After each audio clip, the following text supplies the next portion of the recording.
On Christmas Eve, a 5-year-old girl walked alone across town to a millionaire's mansion. When he saw what she was hiding under her dress, his world crumbled.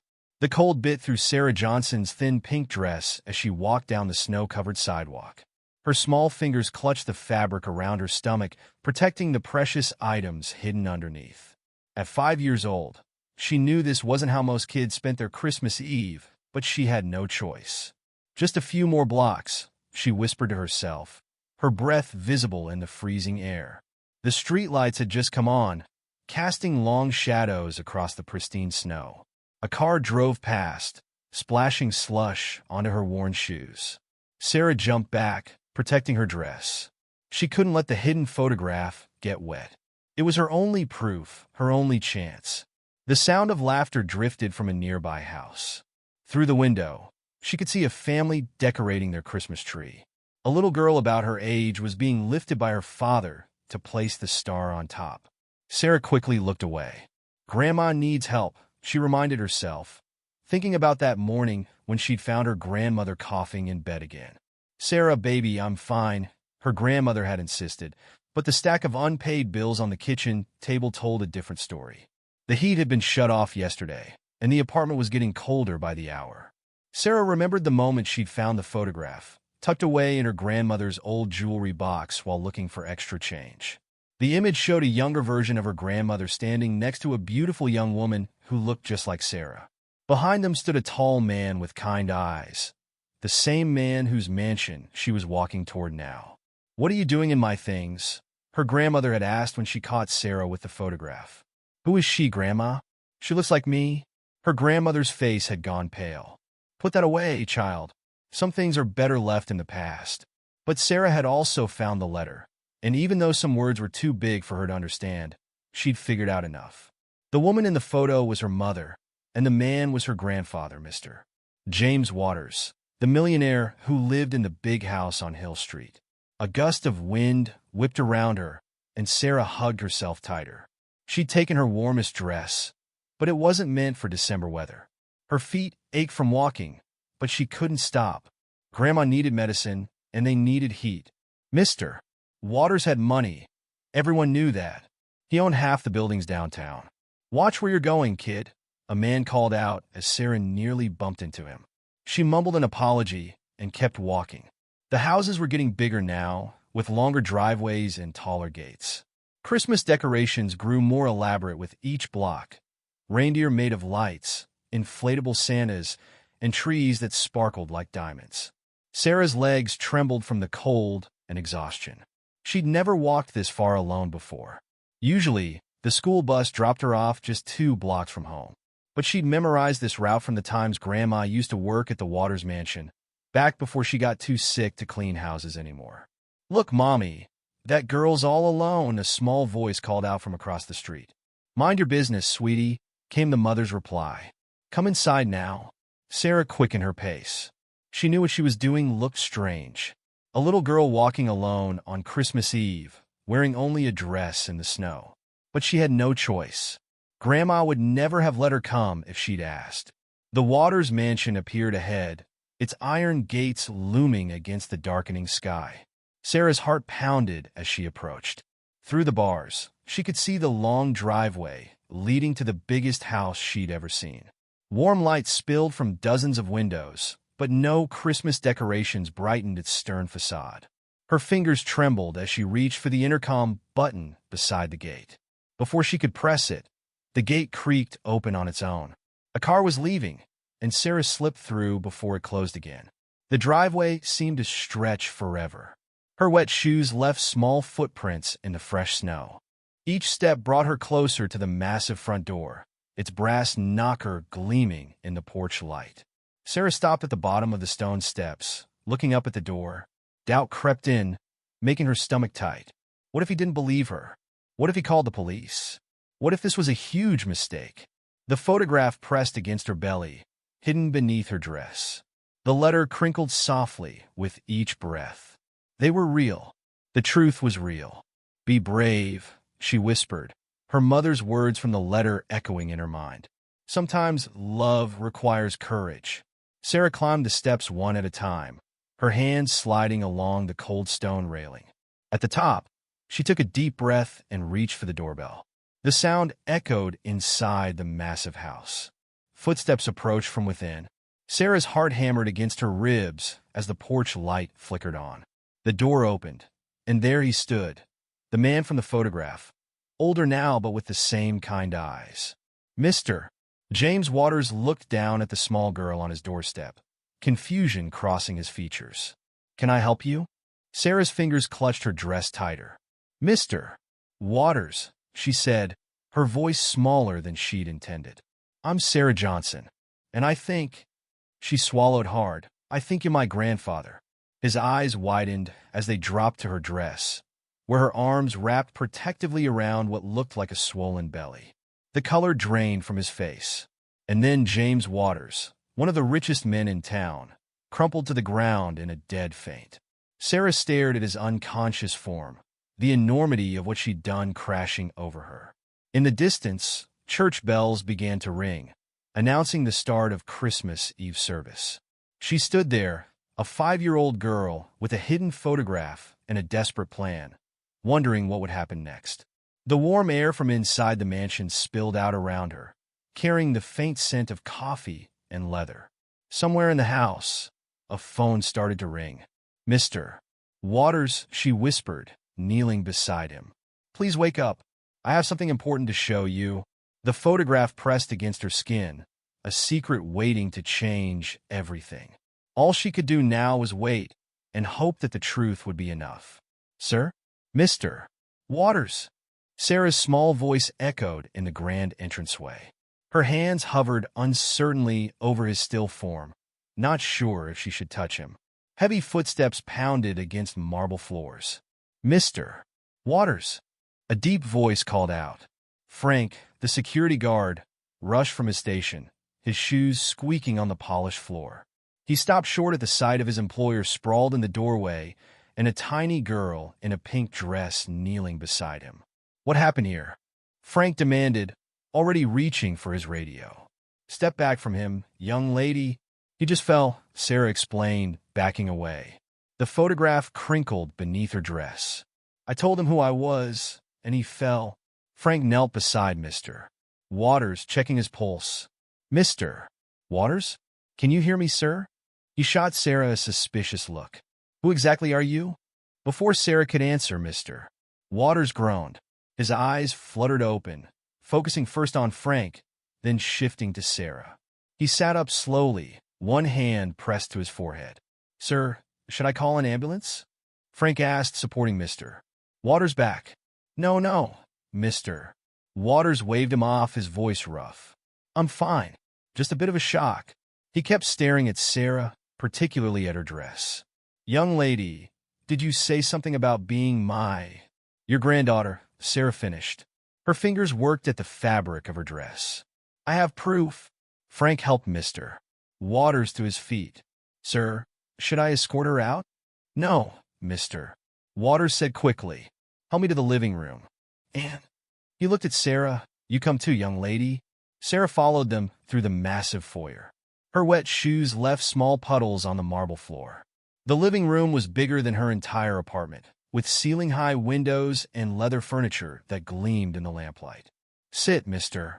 Waters instructed, lowering himself into a high-backed chair. Frank stood by the door, arms crossed, watching Sarah carefully. Sarah perched on the edge of a leather sofa, her feet barely touching the plush carpet. Slowly, she reached under her dress and pulled out the photograph and letter.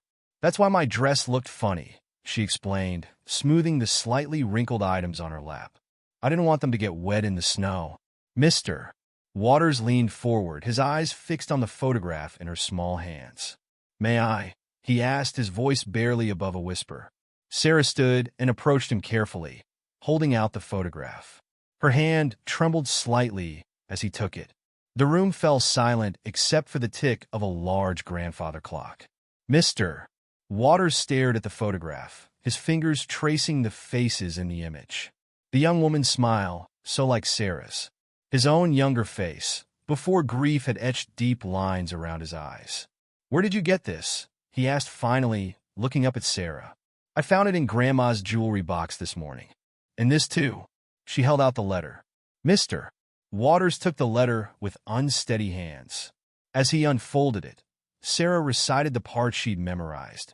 My dear Sarah, if you're reading this, it means you're old enough to understand. Your grandfather doesn't know about you, but he's a good man. His name is James Waters. Stop, Mr. Waters whispered. His face had gone pale again. Frank, please leave us. Sir, I don't think dash now, Frank. The security guard hesitated, then nodded curtly and left the room, closing the double doors behind him. Mr. Waters read the letter silently, his hands shaking more with each line. Sarah watched his face change. Surprise, pain, confusion, and something else she couldn't name. Catherine, he whispered her mother's name. My Catherine wrote this. She was my mama? Sarah asked quietly. Mr. Waters looked up sharply, really seeing Sarah for the first time. The same dark curls as Catherine, the same determined set to her chin. How old are you, Sarah? 5. Almost 6 in February. He did the math quickly in his head. Catherine had died 5 years ago in a car accident with her mother, his wife. Or so he'd thought. The letter told a different story. The letter says she sent me to live with Mrs. Johnson, my grandmother, to keep me safe, Sarah explained. From the reporters and people who might want to hurt me, because you're rich. Mr. Waters pressed his fingers to his temples. Mrs. Johnson? Martha Johnson? My housekeeper? Sarah nodded. But she's sick now. Really sick. And we don't have any heat, and I found the picture, and I thought... She stopped, tears welling in her eyes. I thought maybe you could help us. Since you're my grandfather and all. Mr. Waters stood suddenly, walking to the window. Snow was falling harder now, coating the expansive grounds in white. Behind him, he heard Sarah's small sniffle. I'm sorry, she said quickly. I shouldn't have come. Grandma said some things should stay in the past, but I thought... No, Mr. Waters turned back to her. No, don't apologize. He walked back to his chair, sitting down heavily. This is overwhelming. I never knew Catherine was... that she had... He couldn't finish the sentence. She loved you, Sarah said simply. The letter says so. She was going to tell you about me. But then the accident... Mr. Waters closed his eyes, pain etching deeper lines in his face. The accident. Yes. He opened his eyes, looking at Sarah with new intensity. Does Mrs. Johnson know you're here? Sarah shook her head. She was sleeping when I left. I left a note saying I went to friend's house. She looked down at her wet shoes. I didn't want her to worry. She'll be terrified when she wakes up, Mr. Waters said. He stood again, this time with purpose. Frank, he called out. The security guard opened the door immediately. Sir, get the car ready. We need to take Sarah home. No. Sarah jumped up. Please, you can't just take me home. What about Grandma's medicine? What about the heat? What about? She gestured at the photograph still in his hand. What about this? Mr. Waters knelt in front of her, wincing slightly as his knees protested. Sarah, listen to me. If what you've shown me is true, and I believe it is, then we have a lot to figure out. But right now, your grandmother needs to know you're safe. Can you understand that? Sarah nodded reluctantly. Are you mad at me for coming here? Mad? Mr. Waters shook his head slowly. No, Sarah, I'm not mad. I don't know what I am right now. But not mad. Will I see you again? He looked at the photograph still in his hand, then back at Sarah's hopeful face. Yes, he said firmly. Yes, you will. Frank reappeared at the door. Car's ready, sir. Come on, Mr. Waters stood, offering his hand to Sarah. Let's get you home before your grandmother wakes up. Sarah took his hand hesitantly. It was warm and rough, nothing like she'd imagined a millionaire's hand would feel like. As they walked toward the door, she looked up at him. Mr. Waters? Yes. Merry Christmas. He squeezed her small hand gently, his voice rough with emotion. Merry Christmas, Sarah. The grandfather clock struck 8 as they left the living room, its chimes echoing through the massive house.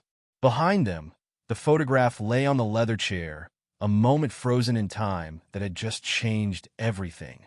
The black luxury car glided through the snowy streets, its headlights cutting through the darkness. Sarah sat in the back seat, her face pressed against the window, watching Christmas lights blur past. Mr. Waters sat beside her, the photograph clutched in his hand, staring straight ahead. Turn left at the next light, Frank, Sarah directed. Our building's the red brick one, with the broken front step. The car slowed to a stop in front of a worn apartment building. Light spilled from a few windows, but most were dark. Sarah's apartment on the 3rd floor was one of the dark ones. This is where you live? Mr. Waters asked quietly. Yes. Apartment 3B. Sarah pointed up. The one with the paper snowflakes in the window. I made those. Mr. Waters stepped out of the car, then helped Sarah out. Her shoes, now mostly dry, crunched in the fresh snow. They climbed the stairs together, Sarah leading the way. At the 3rd floor, she stopped. Grandma might be awake now, she whispered. As if on cue, the apartment door flew open. Martha Johnson stood there, still in her nightgown, her face pale with worry. Sarah, she cried, then froze at the sight of Mr. Waters. James, she breathed. Hello, Martha. His voice was carefully neutral. Sarah rushed to her grandmother, hugging her around the waist. Don't be mad, Grandma. I had to show him. Martha's arms wrapped protectively around her granddaughter. Show him what? Then she saw the photograph in his hand. Her face went even paler. Oh no, may we come in? Mr. Waters asked. I think we have a lot to discuss. Martha hesitated, then stepped back. Of course. The apartment was cold enough to see their breath. Sarah's paper snowflakes fluttered on the windows, moved by drafts from the poorly sealed panes. A small artificial Christmas tree sat in the corner, a few wrapped presents beneath it. Sarah, baby, go put on your warm pajamas, Martha said, her eyes never leaving Mr. Waters. But dash now, please. Sarah looked between the adults, then trudged to her small bedroom. The door didn't quite close, and their voices carried through the gap. How long were you going to keep this from me? Mr. Waters asked. His voice wasn't angry, just tired. As long as necessary. Martha's voice was firm. She's all I have left of Catherine. She was my daughter, Martha. My daughter. And you let me believe. I let you believe what Catherine wanted you to believe. She made me promise. Sarah changed into her warmest pajamas, pressing her ear to the door crack. Why? Mr. Waters' voice cracked. Why would she keep her own child a secret from me? You remember what it was like, Martha said softly. The reporters, the threats, the kidnapping attempts. After your wife died, Catherine couldn't bear the thought of her baby being born into that circus. She wanted Sarah to have a normal life. So she hid her pregnancy, gave birth in secret, and a sharp intake of breath. The accident. Was she coming to tell me? Yes. Martha's voice was barely audible. She decided it was time. Sarah was almost one. She thought you'd had enough time to grieve for Eleanor. She was driving to your house that night. A heavy silence fell. Sarah could hear Mr. Waters pacing, his expensive shoes clicking on the worn linoleum. And you? He finally asked. You've been raising her alone all this time? I was already like a mother to Catherine after Eleanor died. Who better to raise her child? A pause. I've done my best, James. She's a good girl. Smart, kind. In a freezing apartment with no heat. Sick, with no medicine. His voice at an edge now. Why didn't you come to me when things got bad? Pride, maybe. Or fear. Would you have believed me? I believe Sarah, he said simply. One look at her. She's Catherine all over again. Sarah pushed the door open slightly, peering out. Mr. Waters stood by the window, staring at the paper snowflakes. Martha sat on their worn couch, her hands clasped tightly in her lap. She has your eyes, though, Martha said softly. Catherine's face, but your eyes. Mr. Waters turned. Sarah, he called out. You can come out now. Sarah pushed the door open fully, now wearing fuzzy pink pajamas with cats on them. She padded into the living room, looking between the adults uncertainly. Come here, Mr. Waters said, kneeling down despite his creaking knees. When she reached him, he studied her face intently. Your grandmother's right. You look just like your mother. Do I? Sarah touched her own face. I don't remember her. You were too young, Martha said. Just a baby when... Tell me about her? Sarah asked Mr. Waters. Please? He glanced at Martha, who nodded slightly. Well, he began, leading Sarah to the couch. Your mother loved to dance. Even as a little girl, she was always dancing around the house. Hours passed as stories flowed. Mr. Waters told Sarah about Catherine's childhood, her favorite books, her pet goldfish named Sparkle, her dream of becoming a ballet dancer. Martha added details from the years she'd worked in their house, watching Catherine grow up. Sarah soaked it all in, finally hearing about the mother she'd never known. The cold apartment grew warmer with memories and shared laughter. Around midnight, Sarah's eyes began to droop. She fought to stay awake, not wanting to miss a single story, but eventually curled up against her grandmother's side. She's exhausted, Martha whispered, stroking Sarah's curls. It's been quite a day. Mr. Waters stood, straightening his jacket. Martha, about your situation. We'll manage, she said firmly. No. His voice was quiet but determined. No more managing. No more secrets. She's my granddaughter. And you? He paused. You were more of a mother to Catherine than Eleanor ever had the chance to be. Let me help. James, I'm not asking. Tomorrow morning, I'm sending my doctor to examine you. And I'm having the heat turned back on tonight.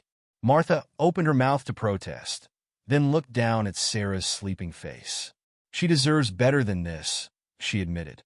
Yes, she does. And so do you. He moved toward the door, then stopped.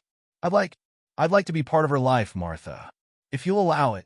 Martha was quiet for a long moment. She found that photograph for a reason, she finally said.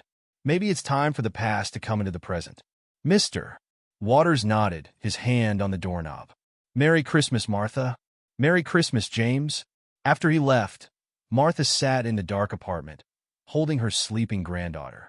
Sarah stirred slightly. Grandma, she mumbled. Yes, baby? Did I do the right thing? Martha kissed her forehead, remembering Catherine's words in the letter. Sometimes love requires courage. Yes, Sarah, she whispered. You did the right thing. Outside, snow continued to fall, covering the city in a blank white canvas. In his car, Mr. Waters held the photograph under the dome light, tracing his daughter's smile with a trembling finger. In an apartment 3B, a little girl dreamed of ballet dancers and paper snowflakes, while the past and present slowly began to merge into something new. 3 days after Christmas, a sleek black car pulled up in front of Sarah's apartment building. 2 men in expensive suits stepped out, carrying leather briefcases. Mr. Waters emerged last, straightening his tie as he looked up at the third-floor window. Inside apartment 3B, Sarah sat at the kitchen table, coloring a picture while Martha prepared tea with shaking hands. The heat had been restored Christmas morning, and a new space heater hummed in the corner. Fresh groceries filled the refrigerator, and Martha's prescription sat in neat rows on the counter. A knock at the door made them both jump. Remember what we talked about, Sarah? Martha said quietly. These men are going to ask you questions. Just tell the truth. Sarah nodded, putting down her crayon. I know, Grandma. Martha opened the door. Mr. Waters entered first, followed by the 2 suited men. Martha, Sarah, he greeted them. These are Mr. Parker and Mr. Thompson from my legal team. The lawyers set their briefcases on the kitchen table, carefully moving Sarah's coloring books aside. Mr. Parker smiled at Sarah, but it didn't reach his eyes. Hello, young lady, he said. We'd like to ask you a few questions, if that's all right. Sarah looked at her grandmother, who nodded encouragingly. Okay, perhaps we should speak privately, Mr. Thompson suggested, glancing at Martha. No, Mr. Waters' voice was firm. Martha stays.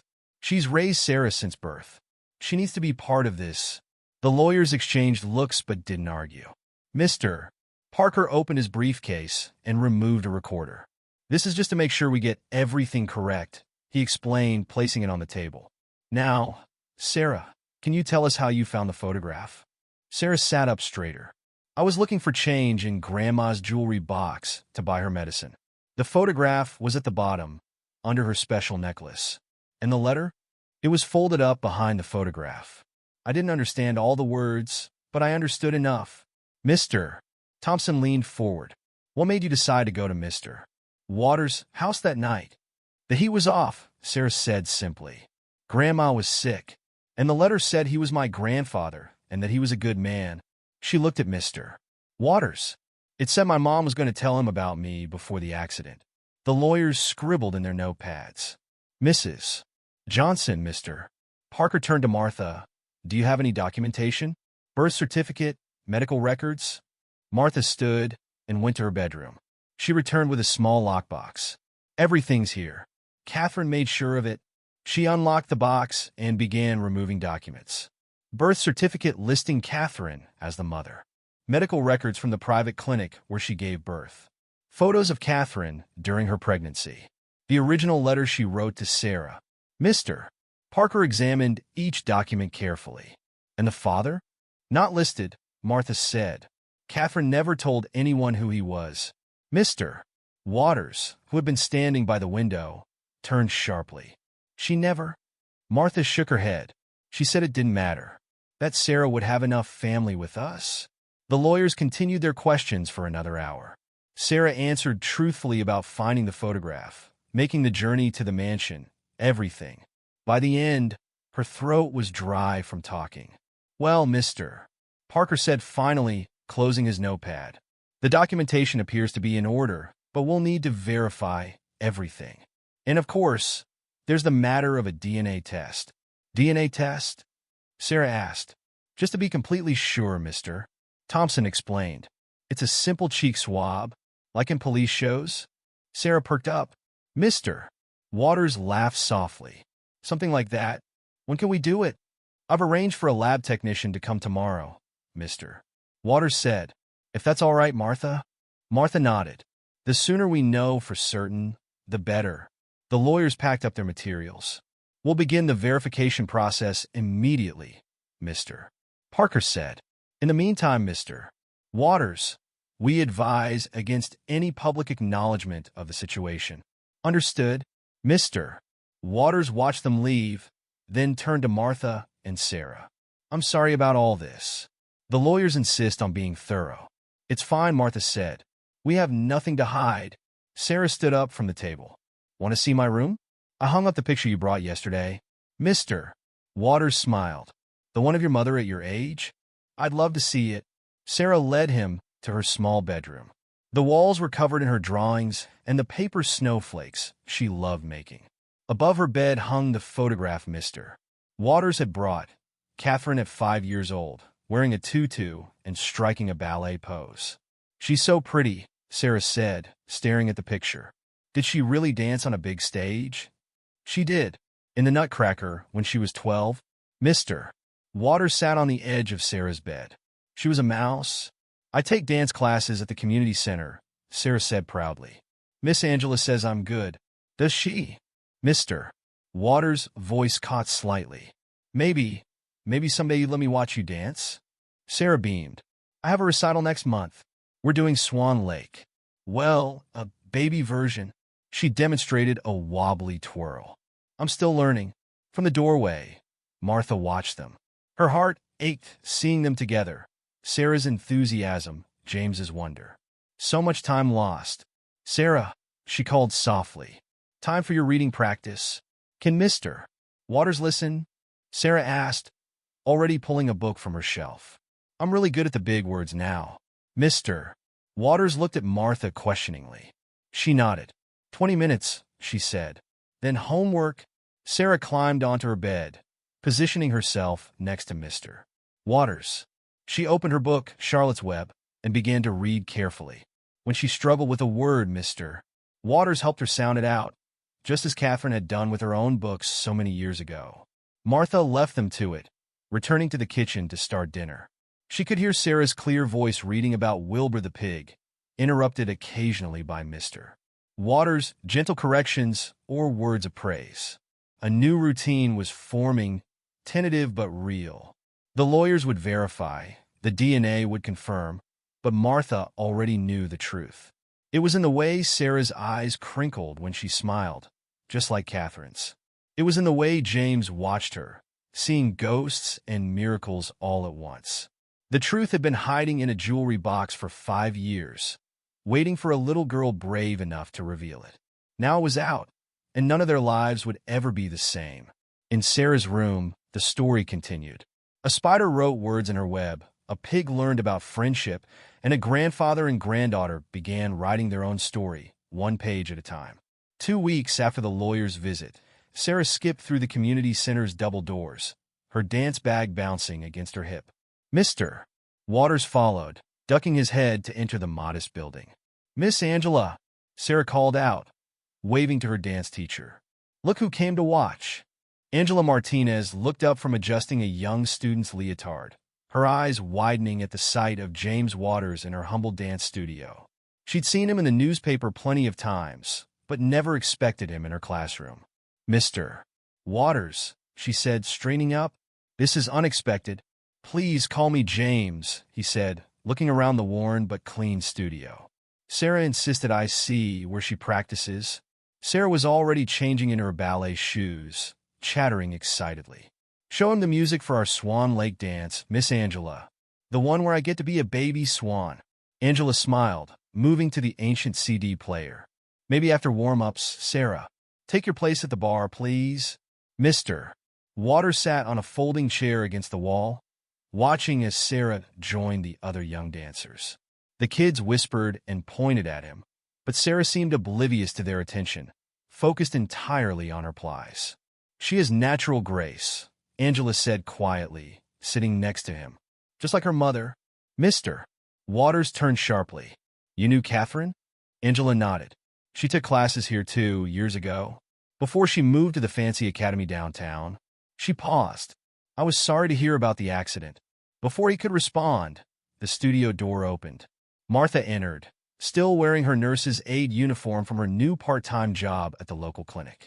Did I miss anything? She asked, settling into a chair on Mr. Waters' other side. Just warm-ups, he replied, his eyes never leaving Sarah. She's good. Catherine's blood, Martha murmured. They watched in silence as the class progressed. Sarah moved with determination, if not perfect technique. When she stumbled, she got right back up, her face set in concentration. Just like her mother there too, Mr. Waters said softly. Catherine never quit anything. The class ended too quickly. Sarah ran to them, her face flushed with effort. Did you see my turns? Miss Angela says, I'm getting better. You were wonderful, Mr. Waters assured her. How would you like to dash? His phone buzzed. He checked it, his expression tightening. The lawyers, he said to Martha. The DNA results are in. Sarah looked between them. Is that good? Yes, Martha said firmly. It means we'll know for sure. But we already know, Sarah protested. Don't we? Mr. Waters knelt down to her level, ignoring the strain on his knees. Yes, we do. But sometimes grown-ups need official papers to prove things. Why don't you go change? Then we can get ice cream before heading to my office. Sarah's face lit up. Even though it's cold outside? Best time for ice cream. He winked. Less competition. As Sarah ran to change, Martha touched his arm. James, what if? The results will confirm what we already know, he said firmly. Look at her, Martha. She's Catherine through and through. The drive to the Waters Corporation building was quiet. Sarah pressed her nose against the window, watching the city pass by, chocolate ice cream still smeared at the corners of her mouth. Martha kept smoothing her uniform, as if trying to make herself presentable for lawyers who'd judge her anyway. Mr. Parker and Mr. Thompson were waiting in the conference room, their faces professionally blank. Sarah climbed into a chair too big for her, feet dangling above the floor. The results, Mr. Parker said without preamble, sliding a document across the polished table. Mr. Waters picked it up, reading quickly. His shoulders relaxed. As we expected, Martha released a breath she hadn't realized she'd been holding. It's positive? 99.9% confirmation of familial relationship, Mr. Thompson confirmed. Sarah is, without doubt, Catherine Waters' daughter and James Waters' granddaughter. Sarah looked around at the adults. Does this mean I can call you Grandpa now? She asked Mr. Waters. The lawyers shifted uncomfortably, but Mr. Waters smiled. I'd like that very much. However, Mr. Parker cut in, There are still matters to discuss. Custody arrangements, financial considerations, public statements. Not now, Mr. Waters said firmly. Today we celebrate. The paperwork can wait. Sir, the press will eventually dash. I said not now. His tone left no room for argument. The lawyers gathered their documents and left, their disapproval evident in their stiff backs and tight smiles. What happens now? Sarah asked into the silence that followed. Mr. Waters looked at Martha. That depends on what we all want. But first, he reached into his briefcase. I have something for you. He pulled out a small velvet box. Inside was a delicate silver ballet slipper on a chain. It was your mother's, he explained, fastening it around Sarah's neck. She wore it for her first real performance. Sarah touched the pendant carefully. It's so pretty. There's more, Martha said suddenly. Everyone looked at her. More things of Catherine's. Photos, journals. I kept everything. You did? Mr. Waters' voice cracked slightly. Martha nodded. She made me promise to save it all for Sarah. For when the time was right. Can we see them? Sarah asked eagerly. Please? Mr. Waters checked his watch. It's getting late. Please? Sarah repeated. Just one thing? Martha and Mr. Waters exchanged looks. One thing, Martha agreed. Then dinner and homework. Back at the apartment, Martha brought out a cardboard box from her closet. She selected a leather-bound book, Catherine's high school diary. They sat on the couch, Sarah between them, as Martha opened to a random page. Catherine's flowing handwriting filled the pages, along with ticket stubs, dried flowers, and teenage dreams. Today Dad came to my rehearsal, Martha read. He fell asleep in the audience, but he came. Sometimes I think he works too hard, trying to give me everything. I wish he knew that just having him there means more than all the fancy tutus in the world. Mr. Waters cleared his throat roughly. Sarah leaned against him, the silver slipper gleaming at her throat. She loved you a lot, she said simply. Yes, he managed. And I loved her, just like I'm learning to love you. Martha closed the diary gently. Some bridges were built of DNA and legal documents, but others were built of shared memories and silver slippers, of ice cream on cold days and ballet classes in humble studios. The barriers remained. Lawyers with concerns, reporters who would eventually discover the truth, a society that would have questions. But in that moment, in a warm apartment with Catherine's diary open between them, none of that mattered. Sarah yawned, snuggling deeper into the couch between her grandmother and newly confirmed grandfather. The past and present merged in the quiet apartment, while outside, the city rushed by, unaware that a family was slowly, carefully, becoming whole again. The coughing started at 3 in the morning. Sarah woke to the sound, now familiar, but somehow different, deeper, more painful. She slipped out of bed, her bare feet silent on the cold floor, and padded to her grandmother's room. Martha sat on the edge of her bed, doubled over, each cough shaking her thin frame. A glass of water trembled in her hand, spilling onto the worn carpet. Grandma? Sarah's voice quavered in the darkness. Martha tried to straighten up, to smile, but another coughing fit seized her. This time, Sarah saw the red spots on the tissue in her grandmother's hand. I'm calling Grandpa, Sarah said firmly, already running for the phone in the kitchen. Sarah, no. Martha's protest was cut off by more coughing. Sarah's fingers shook as she dialed the number Mr. Waters had programmed into their new phone. It rang 3 times before his sleep-rough voice answered. Martha. Grandpa. Something's wrong with Grandma, Sarah's words tumbled out. She's coughing really hard, and there's red on her tissue. And Dash, I'm calling an ambulance. He cut in, suddenly alert. Stay with her. I'm on my way. Sarah ran back to her grandmother's room. Martha had slumped against her pillows, her breathing labored and wheezing. The ambulance is coming, Sarah told her, climbing onto the bed. Grandpa, too. Martha tried to protest, but couldn't get enough breath. Instead, she squeezed Sarah's hand weakly. The next hour blurred into a sequence of sharp memories. Paramedics bursting through their door, their boots leaving wet tracks on the floor. Mr. Waters arriving still in his pajamas under his coat, taking charge with quiet authority. the cold night air as they followed the ambulance to the hospital.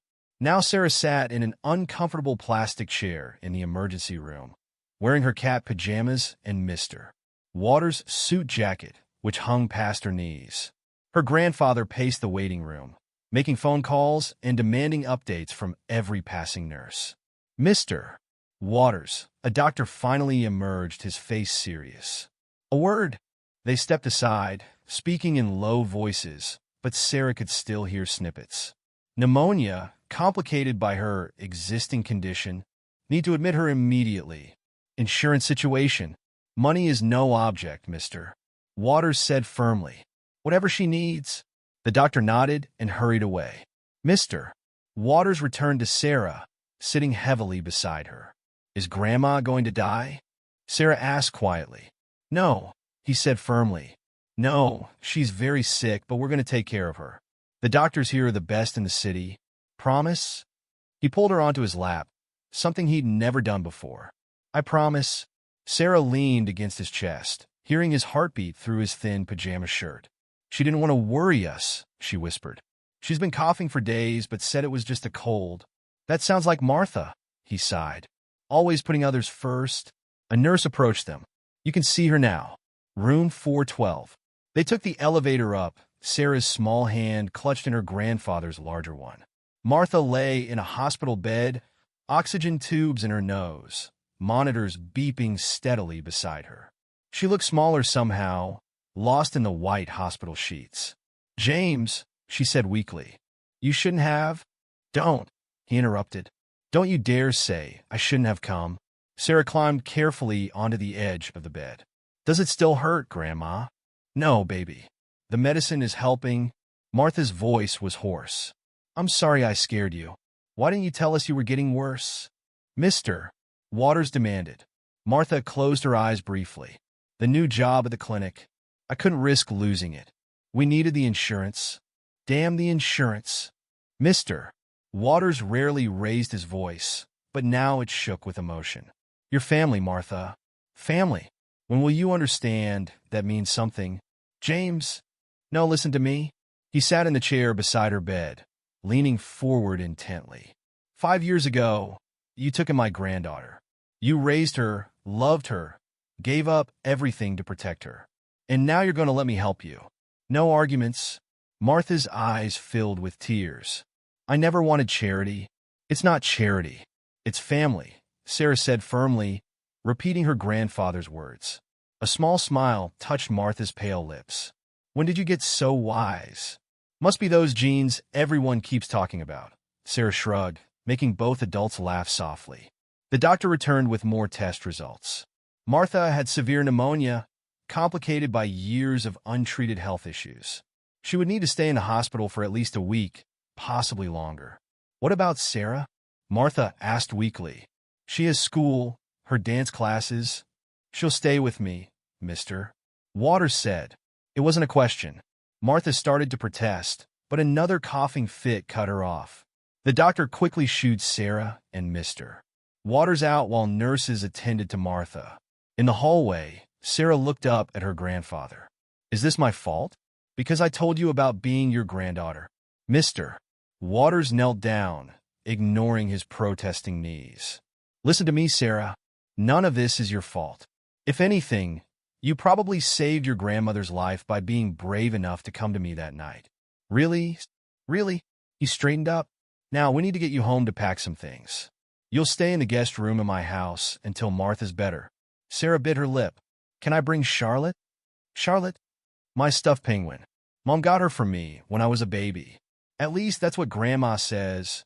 Of course you can bring Charlotte. He checked his watch. It's almost dawn. Why don't you try to sleep for a few hours in the waiting room while I make some calls? Then we'll go get your things. Sarah curled up in one of the vinyl chairs, Mr. Waters' jacket still wrapped around her. Despite her worry, exhaustion pulled her under. She dreamed of her mother dancing, silver slippers flashing, while snow fell inside the hospital corridors. She woke to sunlight streaming through the windows and the smell of hot chocolate. Mr. Waters sat beside her, changed now into a fresh suit, holding 2 paper cups. The cafeteria's hot chocolate isn't great, he apologized, handing her one. But it's warm. Sarah sipped gratefully. Can we see Grandma before we go home? I mean, to your house? Of course. He helped her straighten her rumpled pajamas. And Sarah, it is your home too if you want it to be. Not just while Martha's sick, but after too. We could turn the guest room into your room. Paint it any color you like.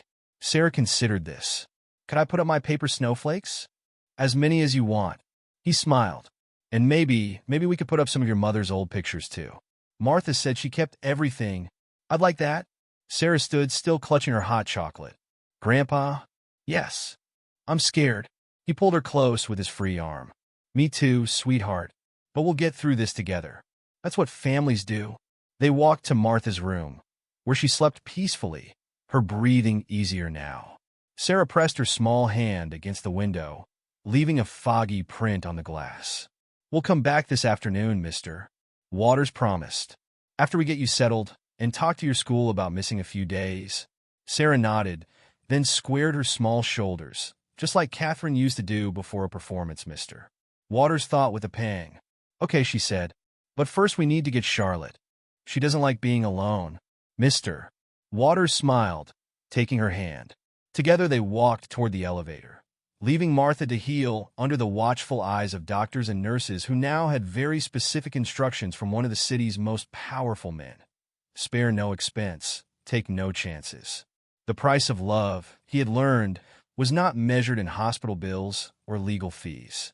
It was measured in coughs in the night, in brave phone calls from scared little girls and hot chocolate at dawn, and in stuffed penguins named Charlotte who didn't like being alone. 2 weeks later, Martha sat in a wheelchair by the Waters mansion's grand fireplace, wrapped in a soft blanket mister. Waters had insisted on buying. Her breathing was stronger now, though not fully recovered. Sarah lay on the plush carpet at her feet, coloring in a new ballet-themed coloring book. More tea, Martha? Mister. Waters asked, already reaching for the delicate teapot. James Waters, if you try to feed me one more thing. Martha's mock threat dissolved into a gentle laugh. You've done enough. Hardly. He poured the tea anyway. The doctor says you need to keep your strength up. Sarah looked up from her coloring. Grandma, show Grandpa the thing you can do now. Martha took a deep breath, held it, and let it out slowly. No coughing followed. 3 days without a coughing fit, she announced proudly. That calls for celebration, mister. Waters declared. Sarah, why don't you get that surprise we talked about? Sarah jumped up and ran from the room, her sock-covered feet sliding on the polished floors. Martha watched her go, her expression softening. She seems happy here, she observed. But, mister, Waters caught the hesitation in her voice. But this isn't her home, James. Our apartment dash is too small, too cold, and 4 flights up with no elevator, he interrupted. The doctor said you need rest, proper care, and no stairs for at least a month. I can't impose dash, family doesn't impose, he said firmly, the words familiar now from repeated use. Besides, Sarah loves her new room. As if on cue, Sarah burst back in, carrying a large, flat package wrapped in silver paper. Can I give it to her now? Mister. Waters nodded, and Sarah carefully placed the package in Martha's lap. We made it together, she explained. Well, Grandpa paid for the fancy frame, but I helped pick the pictures. Martha unwrapped the gift slowly. Inside a beautifully crafted frame was a collection of photographs arranged in a heart shape. In the center was the photograph that had started everything. Young Martha, Catherine, and James. Around it were dozens of other photos. Catherine in her ballet costumes, Sarah as a baby, recent pictures of Sarah and Mr. Waters at the dance studio, Martha reading to Sarah, all 3 of them in the hospital room. Oh, Martha breathed, her fingers tracing the images. Oh, James. There's room for more, Sarah pointed out. See the empty spaces? That's for new pictures we'll take together. Martha's eyes filled with tears. Mister. Waters quickly handed her a handkerchief. Now look what you've done, she sniffled, smiling. Made an old woman cry. You're not old, Sarah declared. Miss Angela says you're as young as your heart feels. And your heart must be really young because it's strong enough to love both of us so much. Mister. Waters cleared his throat roughly. Sarah, why don't you show your grandmother what else we did today? Sarah brightened. Oh yeah, close your eyes, Grandma. Martha obliged. Sarah grabbed her wheelchair handles and, with Mr. Waters' help, carefully pushed her down the hallway to the mansion's east wing. Okay, open. Martha opened her eyes to find herself in front of a door decorated with paper snowflakes. Sarah pushed it open to reveal a beautiful bedroom, painted in soft blues and creams. It's your room, Sarah announced proudly, for when you're staying here, which is going to be always, right, Grandpa? Mr. Waters stepped forward. Martha, hear me out before you protest. The doctor says you need care for at least a month. The East Wing has an elevator, so no stairs. There's a nurse on call, and it's closer to Sarah's school than the apartment. And look, Sarah pointed to the walls where several familiar photographs hung. We brought some of Mom's pictures to put up, and there's a special chair for reading stories, and a desk for when you feel strong enough to write in your journal again. Martha wheeled herself into the room slowly, taking it all in. The furniture was elegant but comfortable. The bed looked cloud-soft, and large windows overlooked the garden. Most importantly, it was right next to Sarah's room. I don't know what to say, she whispered. Say yes, Sarah pleaded. Please? We could be together here. All of us? Martha looked at Mr. Waters. James, this is too much. No, he said quietly. This is exactly enough. This is what Catherine would have wanted. Her daughter, her mother, her father, all under one roof. All taking care of each other. We can still visit the apartment, Sarah added quickly, to water my plants and check the mail. But wouldn't it be nice to live somewhere with an elevator and a garden and a kitchen big enough for all of us to cook together? Martha touched one of the photographs on the wall. Catherine at her high school graduation, beaming between her father and her beloved nanny-turned-mother figure. She always wanted us to be a real family, Martha said softly. Even before Sarah, she used to say, Mom, why can't you and Dad just see that we're stronger together? She was right, Mr. Waters said. I was too blind to see it then, but I see it now. Let us be the family she wanted us to be. Sarah climbed onto the arm of Martha's wheelchair. Please say yes, Grandma. Charlotte likes it here too. Martha laughed wetly. Well, if Charlotte approves, is that a yes? Sarah bounced excitedly. Martha looked around the room again. At the paper snowflakes Sarah had insisted on hanging, at Catherine's photos watching over them, at Mr. Waters standing awkwardly hopeful by the door. Yes, she said finally. Yes, but on one condition. Anything, Mr. Waters promised. No more fancy teapots. I like my old ceramic one, just fine. Mr. Waters laughed, the tension leaving his shoulders.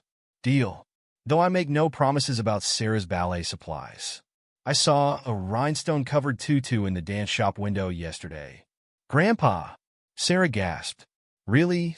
Only if you promise to practice extra hard, he teased. I will. I'll practice every day. Can I show Grandma my turns now? Miss Angela says I'm getting better at spotting. Martha settled back in her wheelchair, watching as Sarah demonstrated her improving pirouettes in the middle of the room. Mr. Waters stood behind the wheelchair, one hand resting lightly on Martha's shoulder. 3 hearts, beating in different rhythms, but somehow creating a perfect harmony. Catherine's dream of family, finally realized in ways none of them could have imagined on that snowy Christmas Eve. The paper snowflakes danced in the breeze from the heating vent, casting delicate shadows on the walls. Outside, real snow began to fall, but inside, warmth bloomed, not just from the efficient heating system, but from something deeper, something that had been waiting 5 years to flourish. Again, Grandma, watch me do it again, Sarah called out, spinning with determined grace. Martha and Mr.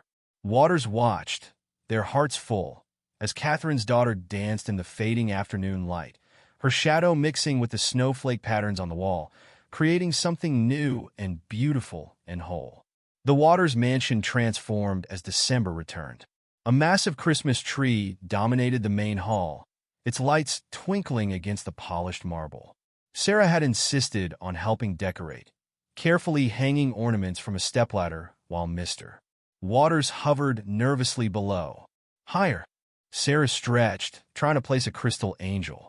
I can almost reach Dash. Careful, Martha called from her comfortable chair nearby. Nearly recovered now, she still watched Sarah with protective eyes. I've got her, mister. Waters assured them, his hands ready to catch his granddaughter if needed. 1 year had passed since Sarah's brave journey through the snow. 1 year of building a new kind of family, of learning each other's rhythms and ways. Now, on Christmas Eve morning, the mansion buzzed with activity. Grandpa, is it time yet? Sarah bounced on her toes, still in her pajamas despite the late morning hour.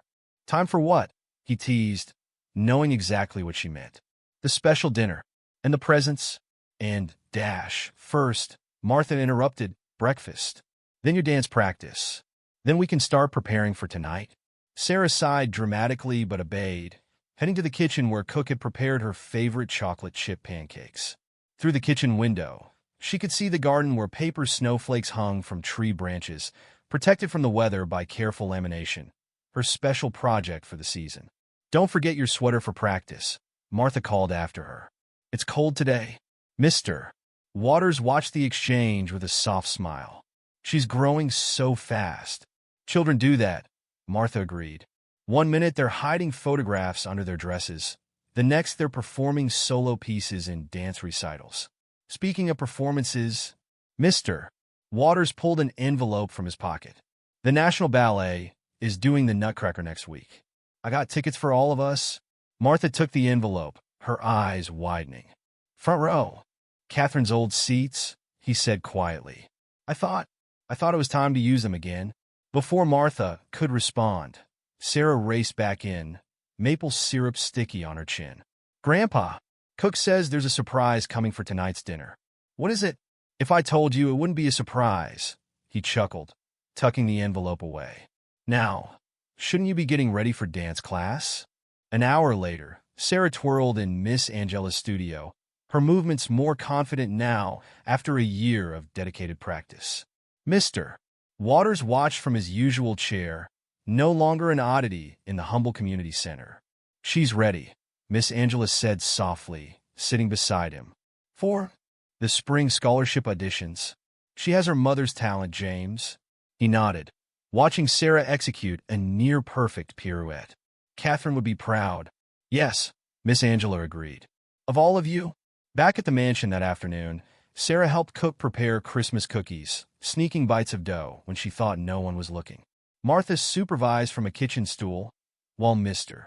Waters attempted to wrap presents in his study. No peeking, he called whenever footsteps approached his door. I'm not peeking, Sarah would reply. I'm just walking past. A lot. As evening approached, Sarah finally put on the new dress they'd bought for the occasion. Deep green velvet with a satin sash. Martha carefully braided her hair, weaving in a ribbon that matched the dress. Perfect, she declared, stepping back to admire her work. Almost perfect, mister. Waters corrected, entering with a small box. This was your mother's. She wore it for her first Christmas performance. Inside the box lay a delicate gold bracelet with tiny ballet slippers dangling from it. Sarah gasped as Mr. Waters fastened it around her wrist. It's so pretty, she whispered, making the charms dance. Catherine would want you to have it, Martha said, adjusting the ribbon one last time. The doorbell rang, its deep chimes echoing through the mansion. Sarah looked up in surprise. Who's that? Mr. Waters smiled mysteriously. Part of the surprise. Shall we go see? They made their way to the main hall, Sarah practically bouncing with excitement. Frank, the security guard who'd witnessed that fateful night a year ago, opened the door to reveal. Miss Angela, Sarah squealed. Her dance teacher stood there in a beautiful blue dress, holding a wrapped package. Behind her, other familiar faces appeared. Sarah's favorite librarian, her school teacher, even some of her dance classmates and their parents. Surprise, Mr. Waters said softly. I thought we could share our Christmas with the people who've helped make this year so special. Sarah threw her arms around his waist. Thank you, Grandpa. The mansion filled with voices and laughter. In the dining room, Cook had outdone herself, preparing a feast that earned appreciative gasps from the guests. Sarah proudly showed her friends the Christmas tree she'd helped decorate, while their parents admired the crystal ornaments and twinkling lights. After dinner, everyone gathered in the main hall. Mr. Waters cleared his throat, drawing their attention. A year ago, he began, a very brave little girl walked through the snow to change all our lives. He smiled at Sarah. Today, we're not just celebrating Christmas. We're celebrating family, the one we were born with and the one we choose. Miss Angela stepped forward, which is why we all work together to prepare something special. She nodded to Sarah's dance classmates, who quickly moved to clear a space in the center of the hall. What's happening? Sarah whispered to Martha. Watch, her grandmother replied with a knowing smile. Music filled the air, the familiar strains of the Nutcracker. Sarah's friends, who'd been secretly practicing for weeks, began a simple but beautiful dance routine. At a gesture from Miss Angela, Sarah joined them, falling naturally into the steps they'd rehearsed in secret during lunch breaks. Mr.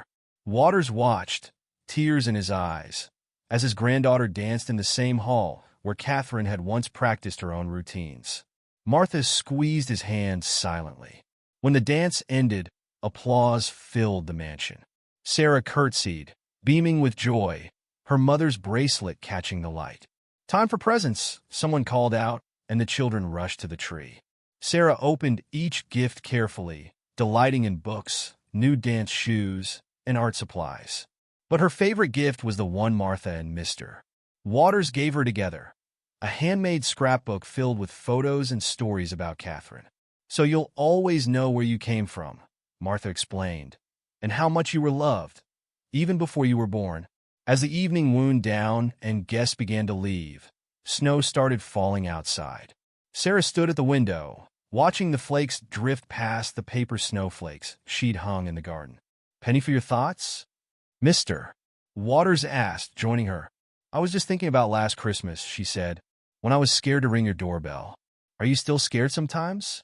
Sarah considered this. Not scared, but sometimes I miss the old apartment. Is that okay? Of course it is. He knelt beside her, ignoring his protesting knees. That was your first home with Martha.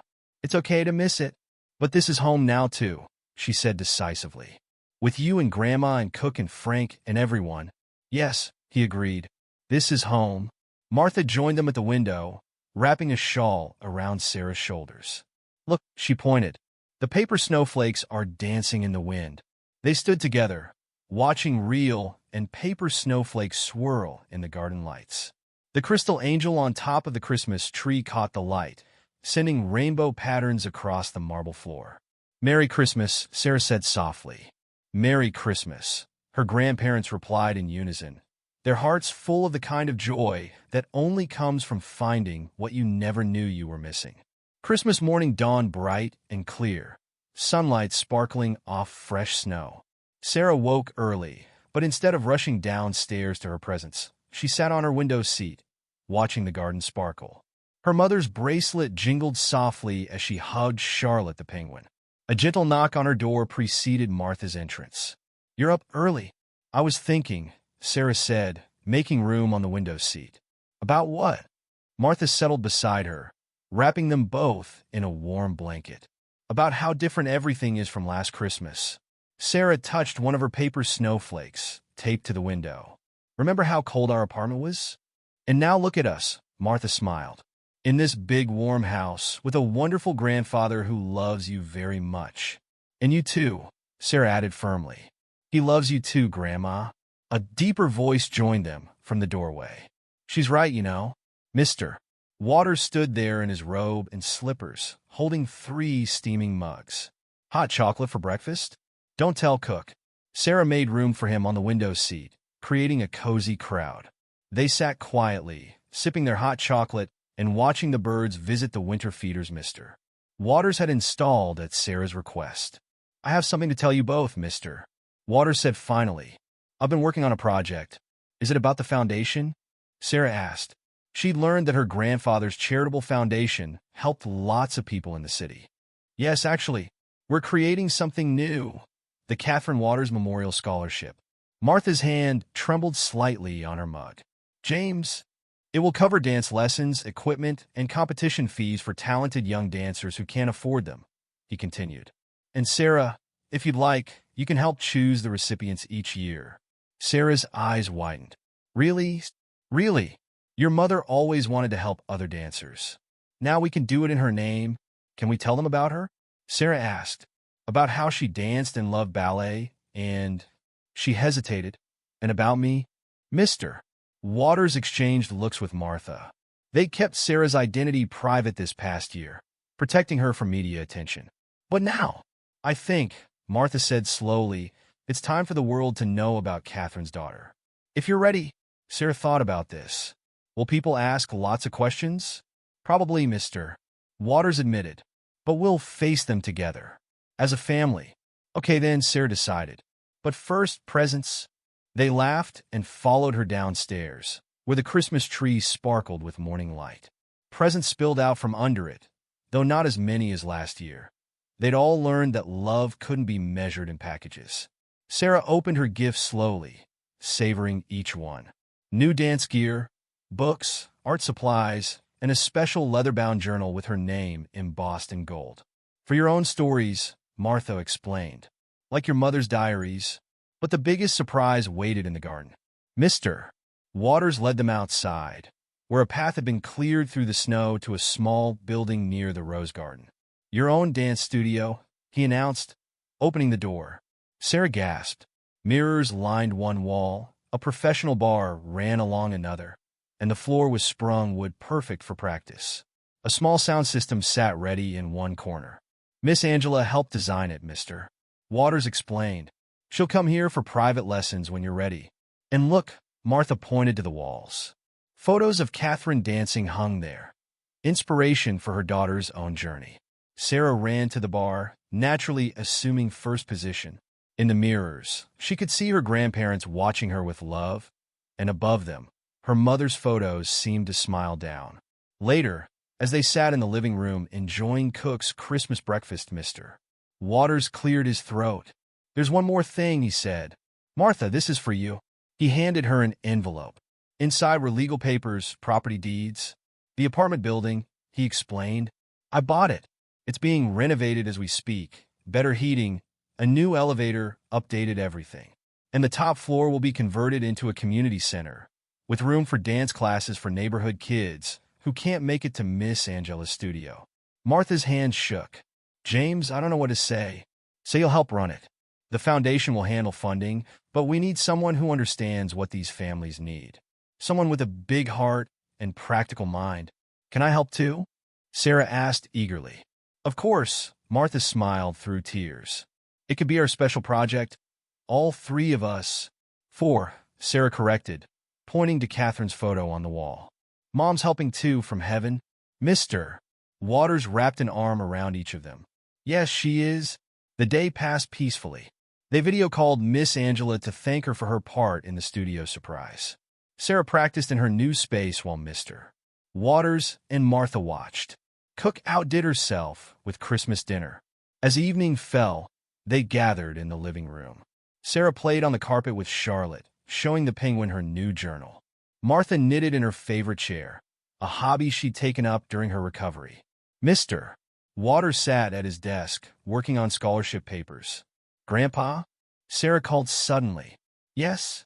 Thank you for not calling the police when I showed up last Christmas. He laughed softly. Thank you for being brave enough to come. And Grandma. Sarah turned to Martha. Thank you for keeping me safe all those years. Martha set down her knitting. Oh, my darling girl. You kept me safe too. Sarah stood and walked to the photograph that had started everything. The one of young Martha, Catherine, and Mr. Waters. Now it hung alongside newer photos. Sarah's first dance recital in the mansion. Martha's welcome home party after her hospital stay, Mr. Waters teaching Sarah to tend the rose garden.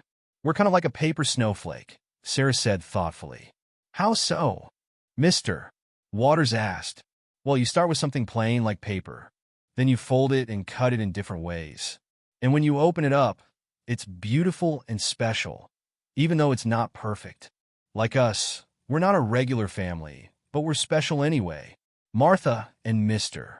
Waters exchanged glances, their eyes shining. "When did you get so wise?" Martha asked. Sarah shrugged. "Mom's jeans, remember?" "Mister." Waters laughed and pulled her into a hug. "Catherine would be so proud of you. Of all of us." Outside, snow began to fall again. Inside, the fire crackled warmly, and 3 hearts beat in perfect harmony. On the wall, Catherine's smile watched over them all. Her dream of family finally realized in ways she could never have imagined. A little girl's courage, a grandmother's love, a grandfather's open heart. 3 separate stories that had folded together like one of Sarah's beloved paper snowflakes, creating something uniquely beautiful. And in the garden, protected from the weather, paper snowflakes danced among real ones. A reminder that sometimes the most precious gifts come wrapped not in silver paper and bows, but in the simple, honest love of a child who dared to ring a doorbell on a cold Christmas Eve.